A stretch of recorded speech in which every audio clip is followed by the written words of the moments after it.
Hey everyone, thanks again for joining up with me tonight for another round of WOW Live, Word on Wednesdays Live. Of course, we're still talking origins tonight. We're still talking creation versus evolution, looking at problems of evolution. Last week's lesson was From Goo to You by way of the Zoo. Today I've kind of shortened the title. It's just Goo to You Part 2.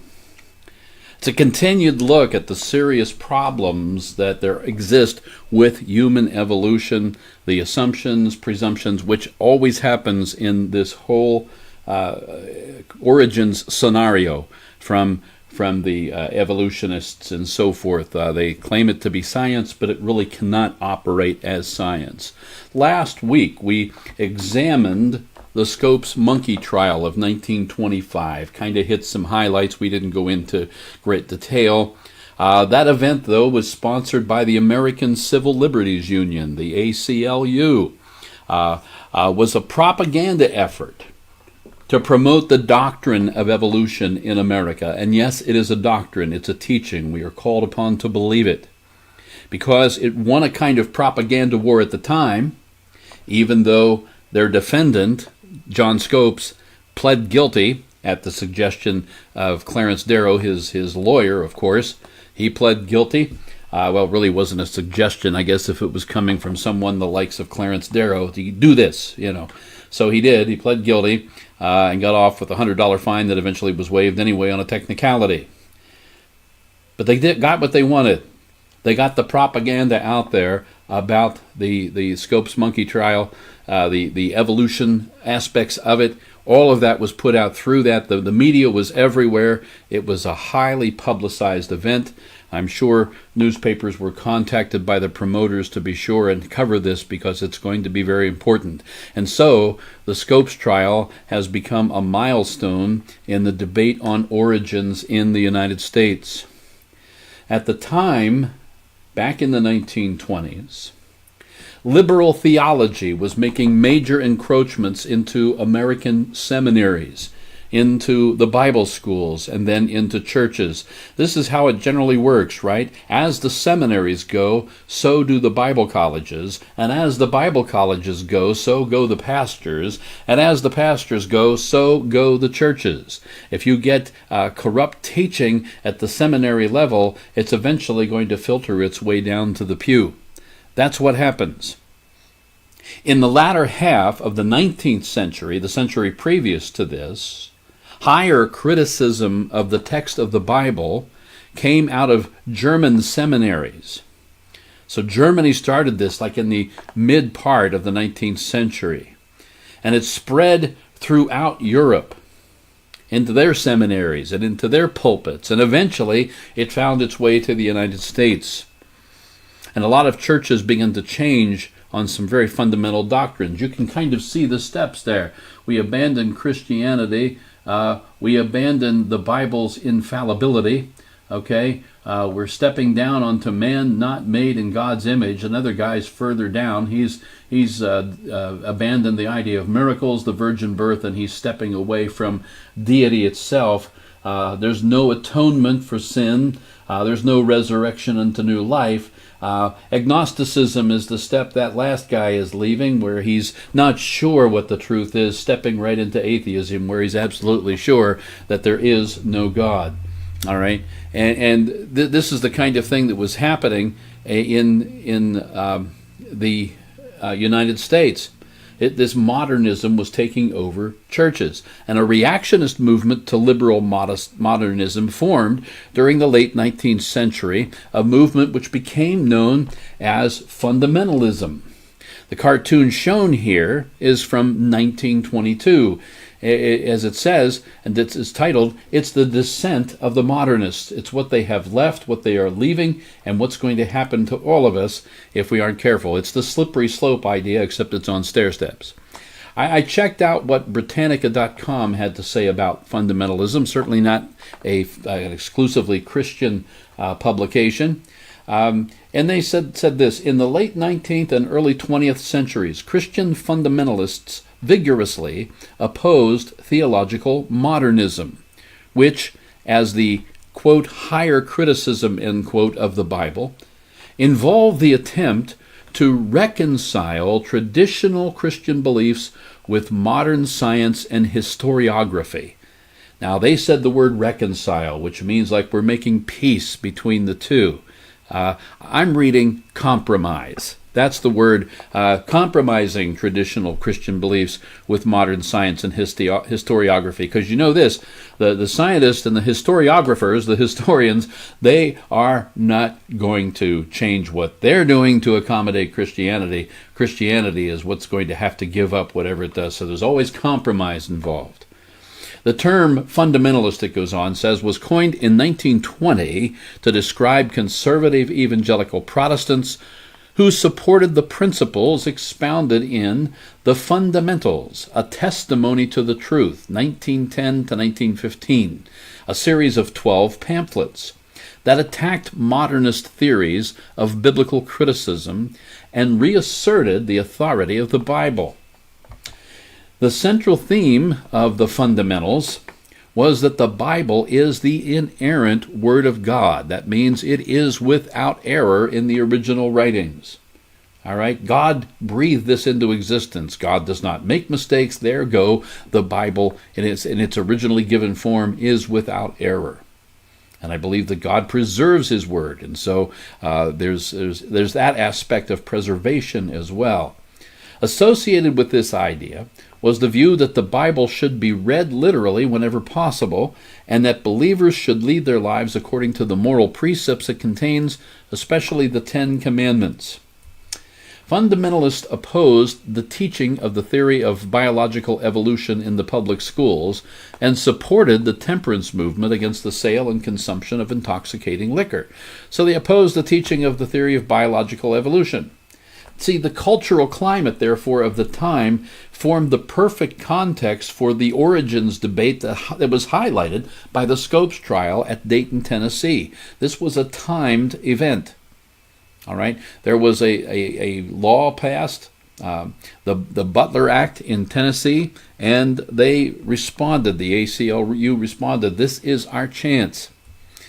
We also gave some consideration last week to the interesting story of Nebraska Man, Hesperopithecus Harold Cookie Eye. A tooth had been found in northwestern Nebraska by rancher and part-time geologist Harold Cook. Cook sent the tooth to Henry Fairfield Osborn, the president of the American Museum of Natural History in New York. And Henry Fairfield Osborn said it was undoubtedly the tooth of a primitive ape man. An ape man had been found in Nebraska, the very home state of William Jennings Bryan, the one who was so adamantly opposed to the theory of evolution and gave great speeches around the land on that very thing. But instead of an ape man, it turns out the tooth actually belonged to a pig. Pigs don't lay eggs, but these folks really got egg on their face when that came out, that the whole thing had been done. I mean, look at that. They had this really great illustration to show people and everything. I mean, it's really kind of a shame. You know, somebody put a lot of work in that. A lot of imagination went into that drawing, right? A lot of creative work there. It makes sense, folks, but here's a point that's still good to make out loud. Artwork is just that. It's artwork.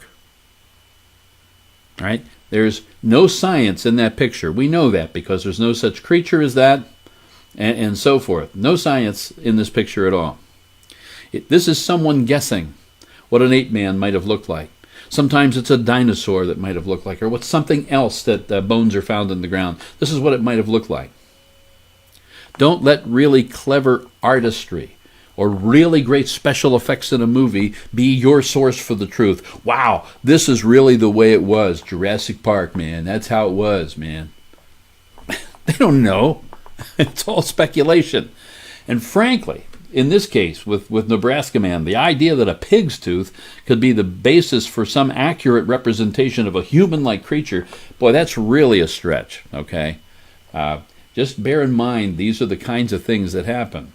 There's a whole lot of imagination going on here. Please note right here in these pictures, there's nothing of science in these pictures, not in any of them. Okay? You're looking at some faces. Faces that were part of a display at the Smithsonian Institution.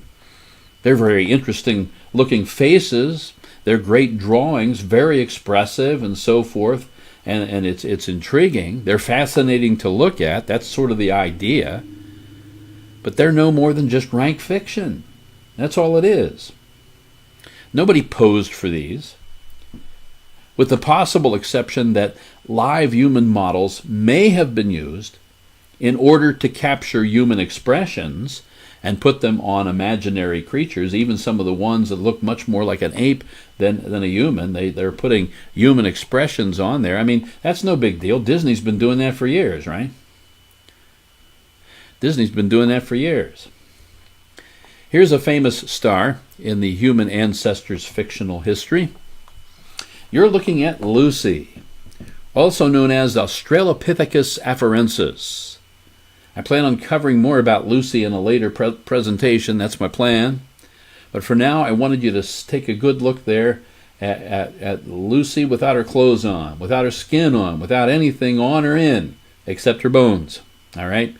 Just look at Lucy's skeleton. I want you to see that. Well, I wanted you to see her skeleton. But here's the problem. You can't.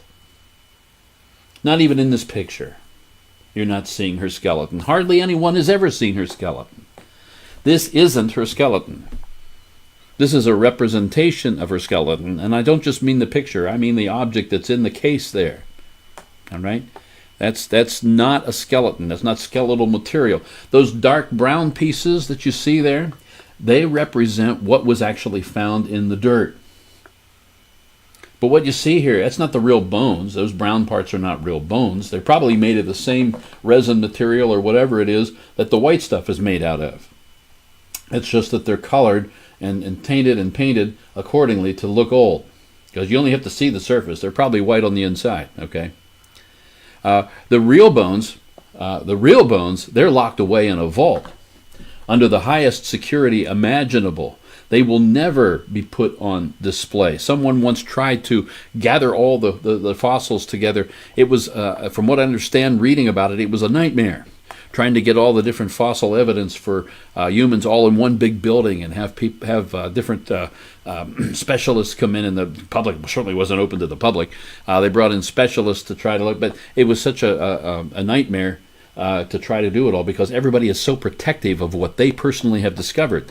They own it, see? They have it.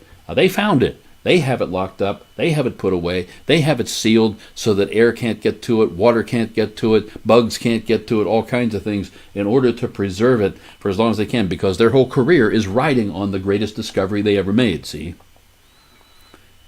That's the issue. So the white parts that you see here are based solely on imagination. Look at her feet in the picture on the right there. Completely white. That means there are no foot bones. No foot bones for Lucy were ever found, okay? There were no foot bones in the dirt with everything else. No one knows what her feet look like. The structure that you see representing her feet there, that's wholly conjecture. It's pure imagination. It's guesswork. No one knows. It might be based on our feet. Looks kind of like it is, which is interesting, because the whole thing for Lucy is she's the first one to ever walk upright. She's an upright ape, or ape man, or ape person, or whatever.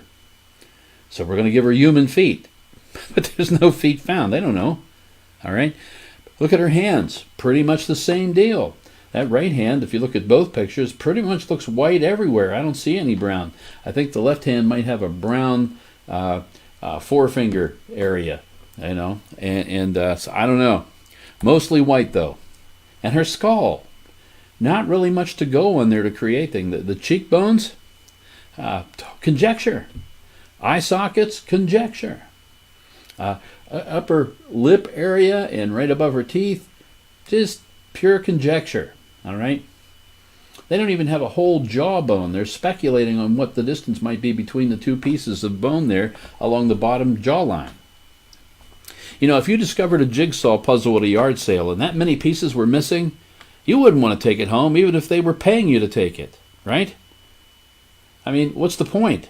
It's their trash. But when they found Lucy in the ground, boy, they were excited about all of the evidence they supposedly had for a fossilized human ancestor that walked upright. You know what they say, one man's trash is, wow, another man's, and it's all locked up like a treasure. Back in 1986, I went to the Smithsonian Institution and into the Natural History Museum. If you've ever seen this elephant fella down in D.C., he's not a Republican necessarily. I don't know, he might be. But he's in the center hallway and entryway when you come into the big, huge foyer. And they have had the most elaborate evolution exhibit there in 1986. I can remember it well. I went on a Saturday. I was by myself. They had it housed in a huge, darkened hall with very effectively arranged lighting. Similar effect to what you see in this picture with Adam and Eve there in the middle, I guess. The first Lucy-like parents that we must have had or whatever. I don't know. It was so the layout was similar to what you see here as far as the lighting and the presentation and everything. The displays are lighted, but they're lighted in very unique and different ways. But this is not the way it was in '86. There was different things going on. The amphitheatrical ambiance of this created a very dramatic feel. You could almost believe that you had walked into a sacred space, into a holy chapel. And in a very real way, I had done that. I mean, this was the history of our origins. These figures around me represented our ancestors. This is the very reason that the bones of our ancient family members are securely stored under lock and key, because they're supposedly the predecessors of who we are. It's all about us, see, all about our identity and where we came from. And this room in the Natural History Museum that I was in commanded reverence. The whole place was designed for ancestor worship. One huge display was the focal point of the exhibit. I tried to recreate some aspect of it here with this. I can remember seeing a large rocky outcropping on the left of the display. It kind of took up a whole large wall, I guess maybe 30, 40, maybe 50 feet from end to end.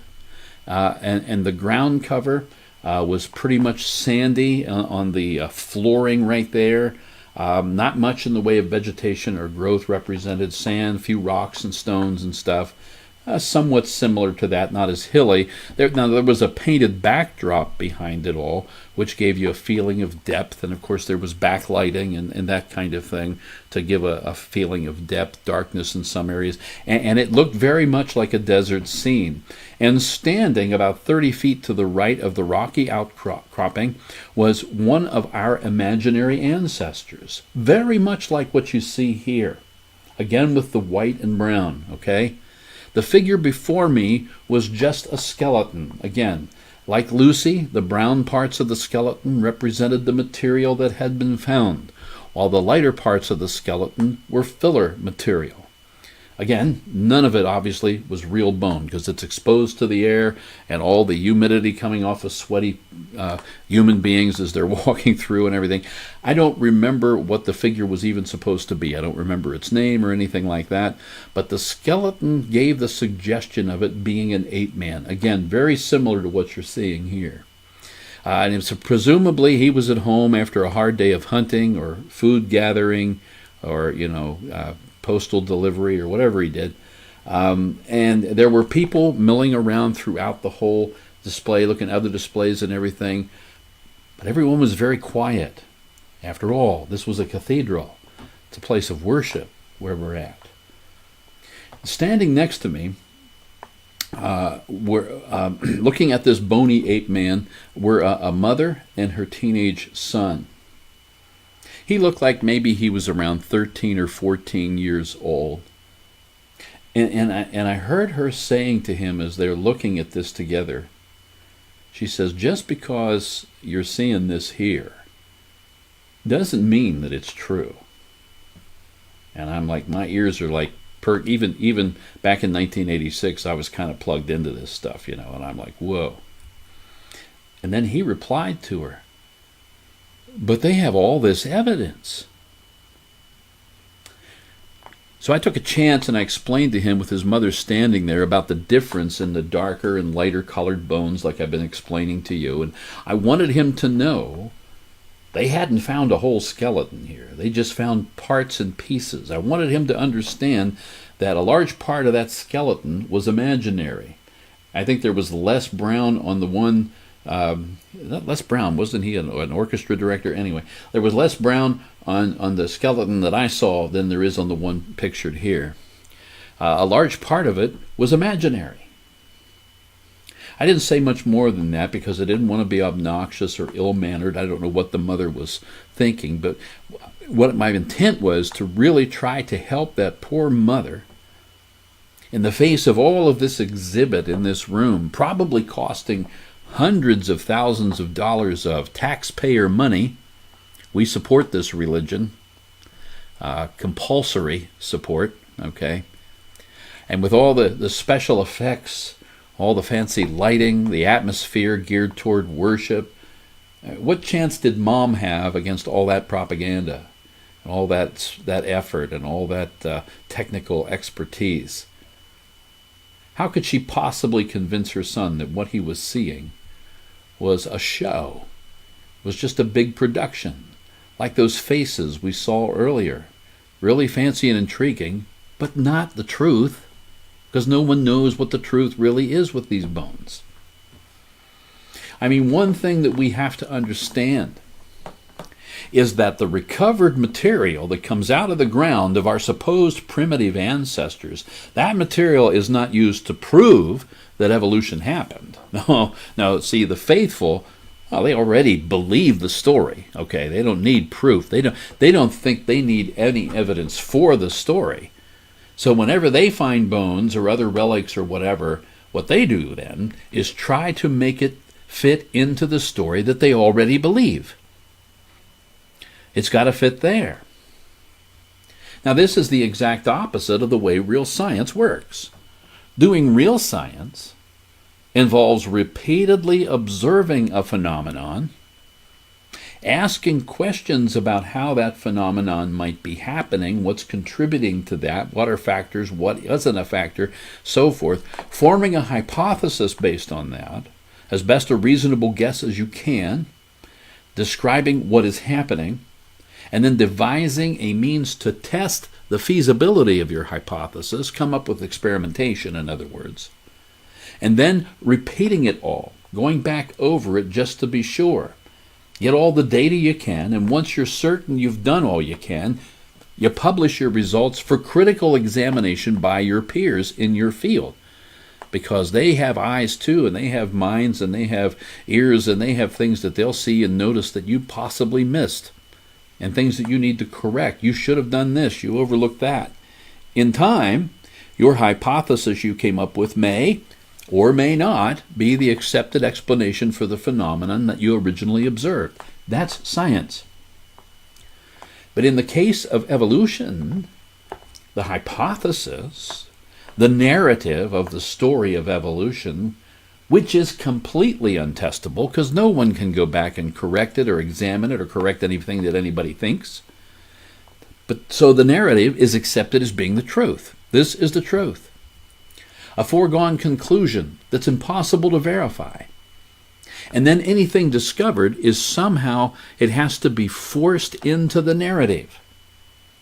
If it can't be fit into the narrative, or worse, if it should actually disprove main points in the narrative, which happens, well, then it has to be ignored because the reality is, well, we just can't explain that yet. So it's shoved off to the side. We're not going to waste time on that. Because time is money, and there is money to be made, and it has to be made, or we can't keep doing this, okay? And sometimes, like Nebraska Man, recovered material is creatively reworked to fit the narrative. We've got a pig tooth, but we'd really like to have an American ape man for the ancestry walls and rolls and everything that are being put together. We really think there should be ape men here. And so this tooth Seems to me to be. Don't you think it's a simian tooth, son? Yes, I do, Dad. Okay, fine. Boom. And then there have been times when the material is actually manufactured and planted on the scene. This painting captures a historic moment in scientific history, evolutionary history. This is a group portrait of the infamous Piltdown Man skull being examined there by Arthur Keith, the guy in the middle. In the back row from the left are F.O. Barlow, G. Elliott Smith, we'll see a photograph of him a little later, Charles Dawson, we'll talk about him a good bit, and Arthur Smith Woodward next to him, we'll mention him some. In the front row are A.S. Underwood, Arthur Keith with the white jacket on and with the calipers there examining the skull, and then W.P. Pycraft, and Ray Lancaster, but Lancaster is Lankester, British men all. Take notice of the portrait in the background, kind of hard to see from here, but that's Charles Darwin in the portrait there on the wall. He's the father of all this. He's overlooking the work that these younger inheritors, descendants of his, scientifically and so forth, are handling this evidence that they found. This painting was the work of John Cook, and it was done in 1915. So what's the story of the Piltdown Man, the Piltdown Man's skull? Well, first, here's a look at where Piltdown is in the world. It's the name of a place, a little village or hamlet in England. You can see London north of Piltdown up there, about 40 miles to the north. And France is located, of course, across the English Channel, southeast of Piltdown there. Piltdown is a very small hamlet. It's a seemingly unlikely place for a mystery, but then again, mysteries are, I suppose, destined to happen in unlikely places. That's part of the mystery. My source for much of my information on this Piltdown Man account, as well as a number of other pieces of information, some more information on how this story on human evolution was concocted and presented, is this book here, Bones of Contention, A Creationist Assessment of Human Fossils by Marvin Lubenow. Very good book, very interesting book, a little on the slightly expensive side for books. It's not in the less than $20 range. It's about $30 for the paperback, but it's really good. Very thick book, lots of information in there. In the early 1900s, Charles Dawson was a lawyer who served the Crown as a solicitor. He resided in Piltdown, and in 1908, a workman at a local gravel pit handed Dawson a portion of a human skull, a piece from the rear of the skull known as the parietal region. If somebody handed me part of a human skull today, I probably wouldn't take it, and I would whip out my cell phone and be calling 911. Man, we just found a human skull here. Apparently that didn't occur to Dawson. Of course, I know he didn't think about a cell phone, but what I'm saying is contacting the authorities didn't seem to be the thing, because he kept rummaging around in that gravel pit for more stuff, apparently, because in late 1911 he found several more skull pieces in the refuse piles next to the gravel pit. Here you see 4 sections of a skull at the top, and if you look closely, that 5th piece at the bottom there, right to the right of Dawson's picture there, is a jawbone. It has a few teeth in it. Keep that jawbone in mind as it becomes important later in the story. In early 1912, Charles Dawson took the skull fragments he had to the British Museum up in London, and he gave them to Arthur Smith Woodward, pictured on the left there, upper left corner. And in 1907, what had happened, a jaw had been discovered on the European continent in Heidelberg, Germany, the so-called Mauer mandible. And that's what you see down at the bottom. Mauer is M-A-U-E-R. A lot of German folks in this area, probably some named Maurer and so forth. That's what the Maurer mandible, all right? That fossil fellow was popularly called Heidelberg Man. And Dawson felt now that his find would rival the one found in Heidelberg. He's pretty excited about what he has here. So that's a great idea. Rivalry, though. Does that sound scientific to you? Rivalry? Isn't this a cooperative effort among great minds, free of subjectivity? They're all objective in their judgments and not in competition with each other. Egos are left at the door, right?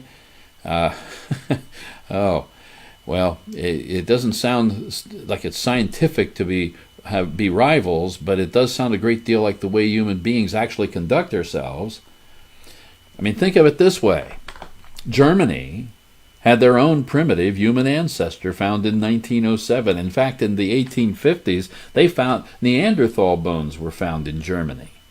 So they're like already swinging the bat at a lot of ways to get on the scene with ancestors, right?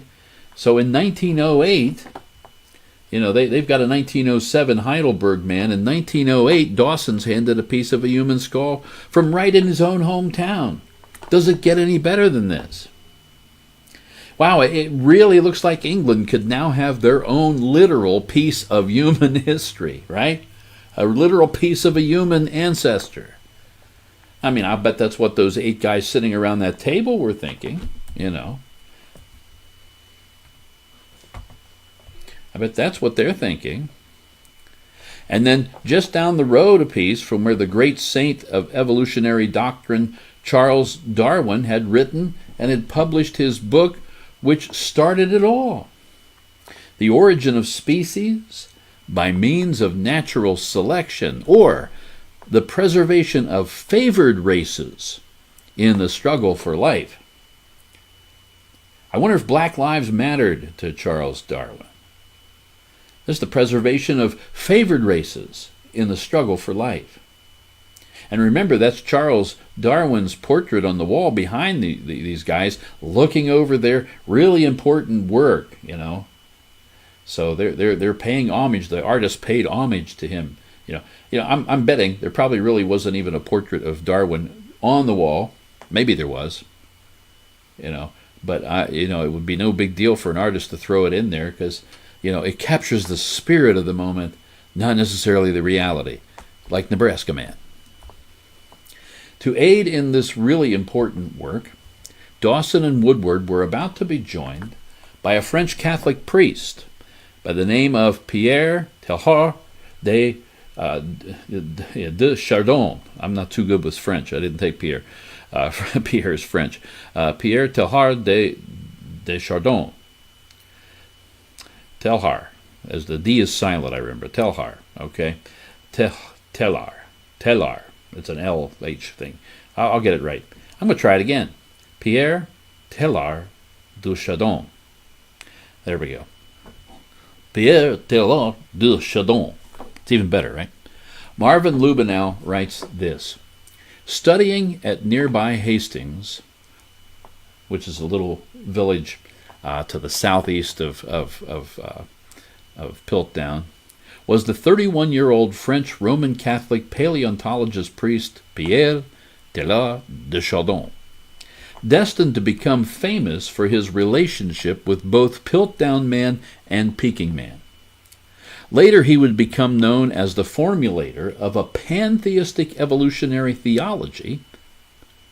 What? That was first condemned by the Roman Catholic Church, but is now embraced by many Roman Catholics today. Teilhard's theology has come into its own under the banner of the New Age movement. Wow. So it sounds like we now have Satan's man of the hour on the scene at Piltdown. Satan's man of the hour. Why do I say it that way? Well, because it just so happens we have someone here who seems to have a veneer of Christianity.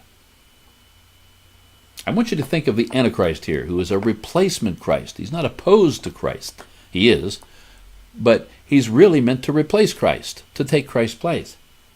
So we have someone here with a veneer of Christianity. Teilhard is a Catholic priest, right? But he's also a paleontologist, meaning he has a connection to that then 100-year-old field of studying fossils. And as becomes obvious, he rejects the Bible's views on origins. In other words, a literal understanding of the book of Genesis. Teilhard would not be a fundamentalist, okay? But see, he's also a maverick theologian. He's out there, even for the Vatican. Teilhard espouses this pantheistic evolutionary theology. Let's take a gander at that once. What's he talking about? Pantheism teaches that everything is divine. Everything. There's no sin in any of that then, see. There's no evil per se. Everything is divine. Teilhard believed that the universe is an evolutionary process itself, and it's ascending toward a state of greater complexity. This is the evolutionary part, see? And a higher state of consciousness, becoming more and more aware of itself. The universe is growing in self-awareness. And we are examples of that on the scene, because moving from a mollusk that probably never even knows when its birthday is, or doesn't have a name, moving into intellectual realms where we are very much aware of who we are, and that we are there, and that we are persons and individuals. I mean, this is so much, this idea of his is so much like Satan's own rebellious pronouncement. I will go to a higher state of consciousness. I will be like the Most High God. The idea of ascending to godhood, that's a central theme in New Age beliefs as well, just as it is in what Satan is striving to do. As an example of the spiritually sloppy superficiality of Teilhard's ideas, here's one of his well-known quotes. "Driven by the forces of love, the fragments of the world seek each other so that the world may come to being." Okay, wow, that can mean like 100 different things to 1,000 different people, or 1,000 different things to 100 different people. I put this little sidebar about his theology and everything in my lesson on his views to remind us that this evolutionary doctrine we're studying is a major tactic being used by evil in the spiritual war in which we are engaged. This is a means of trapping souls, capturing them, dragging them off.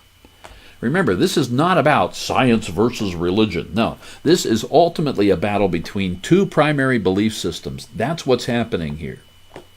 So, Teilhard joins up with Dawson and Woodward, and in June 1912, a series of digs begins at the Piltdown gravel pit. Okay, and they found some more skull fragments. They found an elephant molar, and then they found the lower jaw of Piltdown Man. Lubenow says this: the skull of Piltdown Man was quite large and quite modern. The skull cap and everything that they had, they didn't have a whole bunch, but what they had was quite large, quite modern in shape, morphology, looked like a human being, see? However, this lower jaw was very primitive or ape-like. Some doubted the association of the two fossils. Paleoanthropologists said that what was needed to resolve the strange association was the canine tooth. And the following August, the canine tooth was discovered, quote unquote, at the feet of Teilhard as he sat on a gravel refuse pile beside the pit. Wow, that must have been an amazing surprise. How convenient. They needed that tooth for further proof, and it shows up literally right at someone's feet. Wonder how that happened. Folks, the Piltdown Man was a manufactured fraud. It was a hoax. Lubenow goes on to say, one does not have to be an evolutionist to recognize that Piltdown really was a dirty trick. Fraud is found in every area of human activity, including religion. We do not hold the entire evolutionist community responsible for the Piltdown fraud, which was committed by only one or a very few persons. What we do hold the evolutionist community responsible for is its continual claim that science is self-correcting when, in fact, it is not. They should be cleaning house here. Someone has been fraudulent. It should have been caught early. It wasn't. And science is supposed to be a self-correcting kind of system and way of thinking and way of approaching the search for truth. But the truth is, it's not self-correcting. And Piltdown, says Lubenow, demonstrates that it's not. The Piltdown fossils were discovered between 1908 and 1915. It was not until 1953, 38 to 45 years later, that Kenneth Oakley, Joseph Weiner, and Wilfrid LaGrosse Clark discovered that Piltdown Man was a fraud. The British Museum then issued a statement to that effect. 1953, from clear back in the 1910s, 1908 to 1915. And he says, that is hardly a case of efficient self-correcting. And he's absolutely right. See, here's the problem.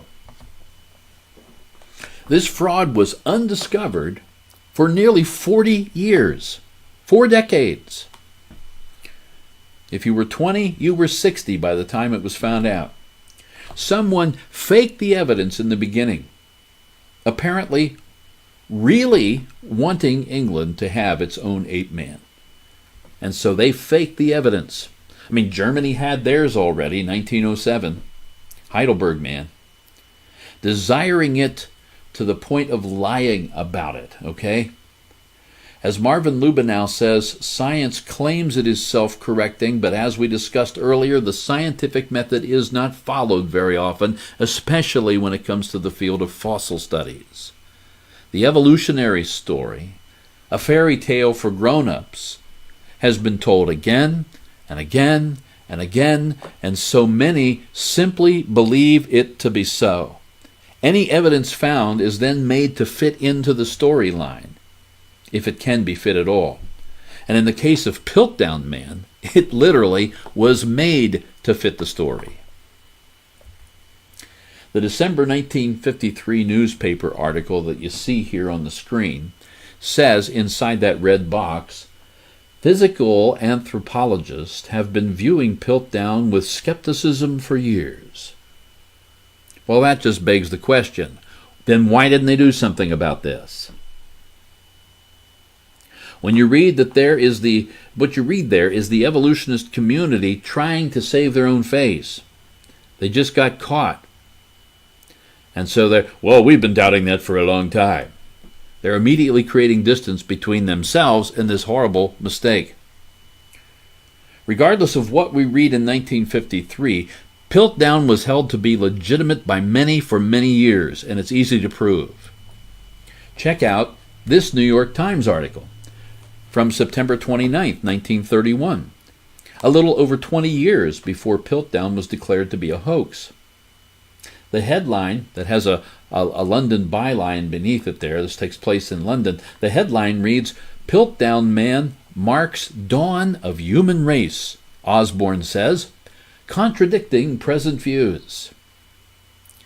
And we read in the first sentence, Professor Henry Fairfield Osborne of New York peered 1,000,000 years into the past today, like he can see it, you see, and announced a discovery which shatters the prevailing beliefs as to man's distant beginnings. Wait a minute. Who made this announcement?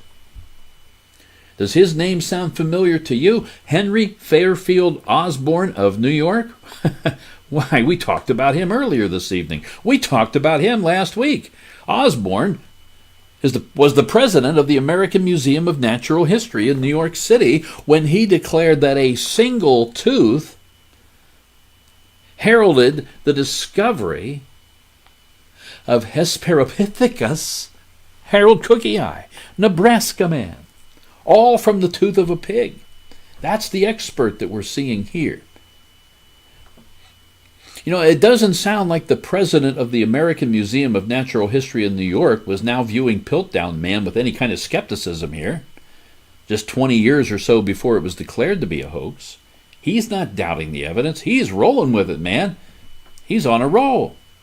Osborne believed in evolution, so he believed Piltdown was legit, in the exact same way he believed a pig's tooth belonged to Nebraska Man in 1922. 9 years before this article. Heidelberg Man, Piltdown Man, Nebraska Man. Everybody wanted their own ancient man. Remember, the Scopes trial was in 1925, and Piltdown Man was still a real deal in everybody's mind then. From the Bryan College website, Bryan College, B-R-Y-A-N College, being named after William Jennings Bryan, the prosecutor in the Scopes trial, I found this article about the trial, the Scopes trial, where 12 experts gave testimony at the trial to defend the teaching of evolution in schools. Here's what the article says in part. On day 6, Arthur Garfield Hayes was finally permitted to summarize and read verbatim into the record 12 written testimonials of the scientific and biblical experts that the defense had congregated. All right, they assembled their own experts from the fields of science and the Bible for this trial. And the reading took the rest of the morning and part of the afternoon. In order of presentation, statements from the following were inserted in the record, but not as an official part of the trial. And then at this point in the article on the website, it lists the 12 people in the order as was just said here. And then it goes on to say this. The documents ranged from 1 to 18 pages. Each expert gave detailed proofs of evolution in his area of expertise, and then concluded with a statement so similar in its outlook that it could have been composed in the same law office. In other words, everybody was saying the exact same thing when they came to the end. See, fake news was a thing way back then, too. Dr. Charles H. Judd's version of the motif is as follows. In my judgment, it will be quite impossible to carry on the work in most of the departments in the higher institutions of the state of Tennessee without teaching the doctrine of evolution as the fundamental, interesting play on words there, fundamental basis for the understanding of all human institutions. That's the fundamentalism you ought to hold, people. 3 scientists cited such proofs of evolution as the Java Man, now questionable evidence, and maybe we'll get to him in a later lesson, and the Piltdown Man, now exposed as a hoax. So, Piltdown Man was brought up by 3 scientists at the Scopes trial as proof of evolution. Doesn't sound like any of those guys or anyone else associated with the whole Scopes evolution circus and its monkeys in Dayton, Tennessee in 1925. Doesn't sound like any of them had been viewing Piltdown Man with skepticism for years, or any such thing. As far as the actual bone evidence for Piltdown Man was concerned, it's possible that the original skull piece that was given to Charles Dawson by that laborer who worked in the Piltdown gravel pit, it's possible it was an actual part of a completely human skull. And maybe the other skull fragments found on site there were also legit. I don't know. According to Lubenow, on the original piece, radiocarbon dating determined the skull to be anywhere from 500 to 700 years old. What? 500 to 700 years? That doesn't sound like millions of years to me. Well, see, it turns out that the location of the gravel pit had been used as a mass grave during the Great Plague in the 14th century. That's what this artist woodcut cartoon is dealing with, a lesson of the plague. Death is calling its own and bringing more people in to die.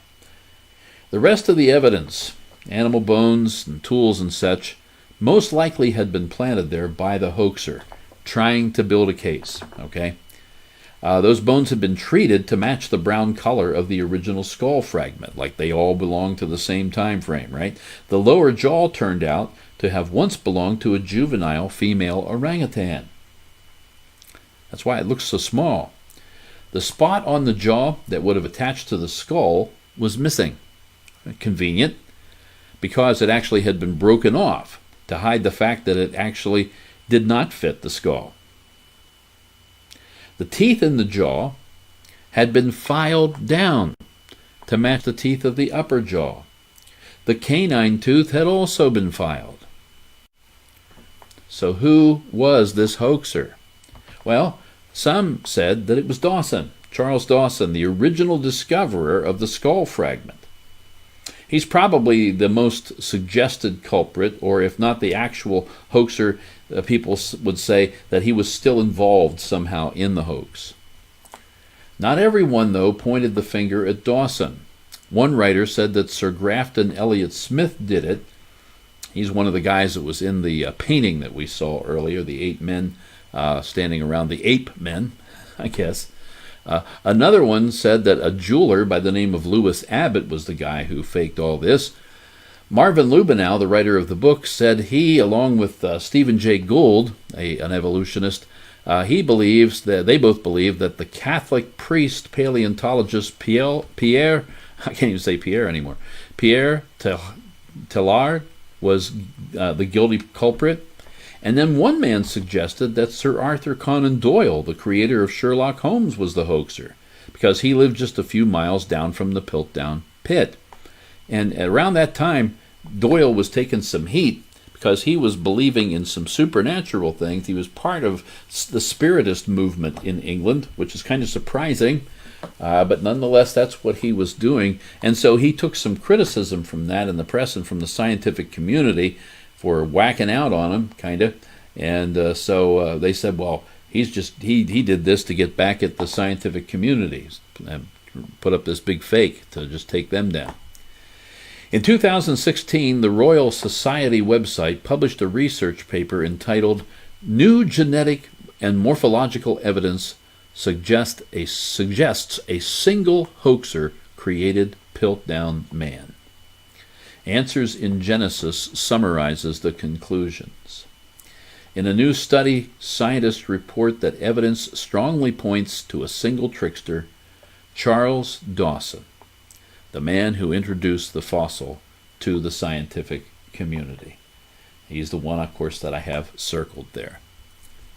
DNA recovered from the specimen shows the teeth and jaw belong to an orangutan of the species found in Borneo. And the skull material came from 2 or 3 medieval humans. That puts them in the time of the Black Plague. Okay? The burial site. Okay? Remember? These teeth and bones were cobbled together and altered to give the appearance of great age to create Piltdown Man. The authors of the Piltdown detective study also looked inside the bones using CAT scans and X-ray tomography. In the bones, they found gravel ballast, weight added to the bones, apparently added to make the bones feel heavier and hence more robust and evolutionarily primitive, as well as to give the impression that they had been long buried. The holes through which the gravel was added were plugged with pebbles and dental putty. The same sort of putty was used to cement the filed-off orangutan teeth back into the jawbone. Because the same methodology was used to add forged touches to all the bones in question, researchers conclude the forgery was most likely the work of one man, Charles Dawson. Dawson's private collection of antiquities also contained other forgeries. He has earned his place in the Science Hall of Shame. And so Martin Lubenow ends his chapter on Piltdown Man like so. The literature produced on Piltdown was enormous.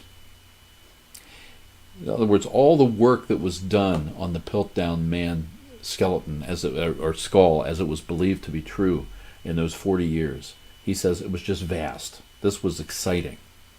It was British. Britain was cresting the waves of success and everything still. He says it is said that more than 500 doctoral dissertations were written on Piltdown. People earned degrees doing dissertations on the Piltdown skull. The man most deceived was Sir Arthur Keith, one of the greatest anatomists of the 20th century. Keith wrote more on Piltdown than anyone else. His famous work, The Antiquity of Man, centered on Piltdown. Keith put his faith in Piltdown. He was 86 years old when Oakley and Weiner called on him at his home to break the news that the fossil he had trusted in for 40 years was a fraud. That's such a sad story and wholly unnecessary. He goes on to say, Keith was a rationalist and a pronounced opponent of the Christian faith. Yet in his autobiography, he tells of attending evangelistic meetings in Edinburgh and Aberdeen, seeing students make a public profession of faith in Jesus Christ, and often feeling on the verge of conversion, quote unquote. That's Keith's own words. He rejected the gospel. I got to stop and just read what he says here. Evolution is unproved and unprovable.